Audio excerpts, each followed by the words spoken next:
Les vraies voix Sud Radio, 17h-19h, Philippe David. C'est aujourd'hui une double journée mondiale pour les femmes, puisque c'est la journée internationale pour la santé des femmes et la journée mondiale de l'hygiène menstruelle. Nous sommes en compagnie de Nadège Passereau, déléguée générale de l'association ADSF, Agir pour la santé des femmes, qui aide les femmes qui vivent dans la rue et sont malheureusement de plus en plus nombreuses. Nadège Passereau, bonjour. Bonjour. Tout d'abord, quel est le but de votre association, l'ADSF, Agir pour la santé des femmes ? Notre action, c'est d'aller vers les femmes qui se trouvent effectivement sans abri, dans la rue, les métros, les gares, dans des lieux de prostitution, exploitation sexuelle, qui sont victimes de traite, et de les accueillir pour leur permettre d'accéder à des soins parce qu'elles ne se soignent plus au vu de leurs conditions de vie. Combien y a-t-il de femmes qui vivent dans la rue ? C'est très difficile parce qu'il n'y a pas ou trop peu de statistiques. Les dernières datent de 2012 qui disaient qu'il y avait effectivement un nombre de femmes SDF, mais ces chiffres sont bien trop éloignés de la réalité. On attend l'enquête INSEE 2021. On espéra que le mot femme apparaisse pleinement et qu'il y ait une vraie statistique sur le genre. Alors justement, vous avez une opération qui dure depuis maintenant plusieurs années avec un fabricant de protection féminine. Vous pouvez nous en parler ? Oui, Nana nous apporte tout son soutien et organise en particulier cette année une opération Ça coule avec la vente d'un t-shirt pour sensibiliser le plus grand monde, parler de ce tabou des règles et justement de lutter contre la précarité menstruelle parce qu'aujourd'hui c'est une vraie problématique. On a des femmes dans la rue qui disent devoir choisir entre un sandwich et un paquet de serviettes hygiéniques et ils nous permettent de leur distribuer les serviettes hygiéniques tout au cours de nos activités et de nos accueils. Alors justement, Nadège Passereau, vous faites aussi des opérations prophylactiques de santé, avec notamment des camionnettes. Est-ce que vous pouvez nous en parler ? Oui, nous avons ce qu'on appelle le Fruity Truck. C'est un camion qui est aménagé spécifiquement permettant de proposer ces premiers dépistages parce que dans la rue, dans la précarité, les femmes n'accèdent pas au dépistage. Alors que 90% d'entre elles, sur les 2200 que nous avons rencontrées l'année dernière, déclarent des besoins en santé évidents et elles vont déclencher avoir des pathologies graves 15 ans avant l'âge moyen des Françaises, on va dire, ou toute population en capacité de se soigner ayant une carte vitale, nous dirons.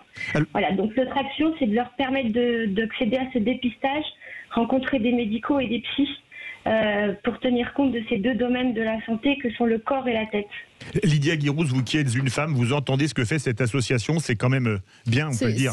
C'est extraordinaire et je veux vraiment saluer le travail que vous faites parce que c'est un sujet et des difficultés qu'on a tendance à oublier où on n'identifie pas en fait le problème de la précarité menstruelle, notamment chez les femmes les plus précaires et les SDF et c'est très important d'aller vers elles et de leur permettre d'avoir accès évidemment aux protections, mais aussi avec ce que vous faites pour les frottis et le dépistage.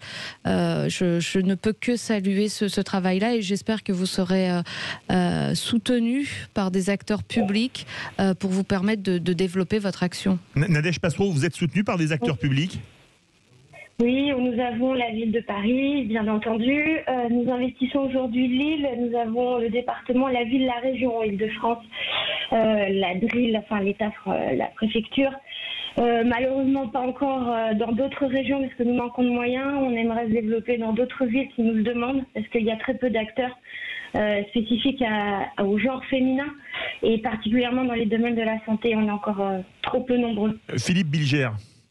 Ce qui me touche énormément dans votre combat, Nadège Passereau, non pas que je sois un spécialiste de la féminité sur ce plan-là, c'est que vous faites admirablement le pendant à un féminisme que pour ma part je qualifie d'un peu ostensiblement militant, qui s'occupe des classes favorisées, de progrès finalement un petit peu sophistiqués. Vous allez sur le terrain pour sauver des femmes dont l'ensemble des citoyens considèrent qu'elles sont véritablement en péril.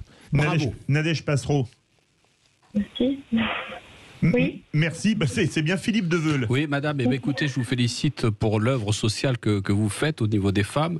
D'abord, c'est un travail de femme. Je ne vois pas un homme s'occuper comme ça de telles choses.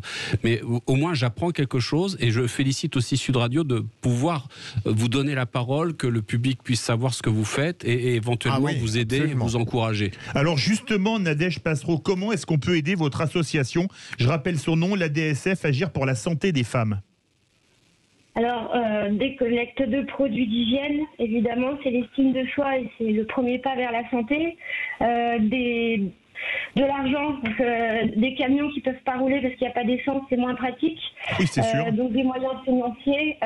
Et puis effectivement, des bénévoles dans le domaine de la santé. On a énormément de professionnels de santé qui nous rejoignent bénévolement, nous permettant d'organiser tous les jours ces activités à l'attention de ces femmes. Et comment peuvent-ils vous contacter? adsfasso.org. Oui. adsfasso.org. adsfasso.org. Et inutile de dire, on est en période de déclaration des impôts, que les dons qu'on fait à votre association sont déductibles à 66%, je crois, c'est ça? 75% de prestations sont gratuites à l'intention de ce public. Ah bah écoutez, encore mieux. Eh bien écoutez, bravo Nadège Passereau pour l'association. Les vraies voix sont unanimes pour vous rendre hommage. L'association, la DSF, Agir pour la santé des femmes, vous pouvez l'aider. C'est la journée mondiale, la journée internationale pour la santé des femmes et la journée mondiale de l'hygiène menstruelle. De suite, notre grand débat. Peut-on empêcher la libération des détenus radicalisés? Vous êtes 85% à dire oui. On en débat avec Claude Moniquet. Restez avec nous sur Sud Radio.